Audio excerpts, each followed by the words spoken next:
அண்மை செய்தியை பார்த்துக் கொண்டிருக்கிறோம். பிரேமானந்தா அறக்கட்டளை சொத்துக்களை பறிமுதல் செய்ய பிறப்பிக்கப்பட்ட நோட்டீஸை ரத்து செய்ய சென்னை உயர்நீதிமன்றம் மறுப்பு தெரிவித்திருக்கிறது. இதுகுறித்த கூடுதல் விவரங்களோடு செய்தியாளர் மதன் இணைகிறார். அவரோடு பேசலாம். மதன், இப்போ இந்த வழக்கு குறித்தும் உத்தரவு குறித்த விவரங்கள் என்ன?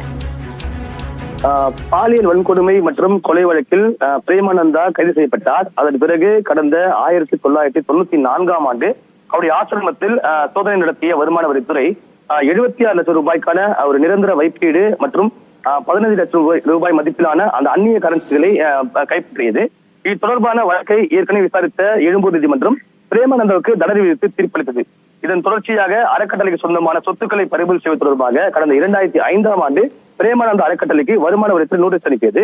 இந்த நோட்டீஸை எதிர்த்து கடந்த 2007 ஆண்டு இந்த ஒரு வழக்கானது சென்னை உயர்நீதிமன்றம் தொடரப்பட்டது.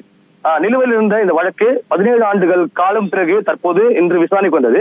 அப்போது அறக்கட்டளை சார்பில் ஆஜரான வழக்கறிஞர் கொலை மற்றும் இந்த பாலியல் வன்கொடுமை வழக்கில் குற்றம் சாட்டப்பட்ட பிரேமானந்தா கடந்த 2011 ஆண்டு இறந்துவிட்டார்.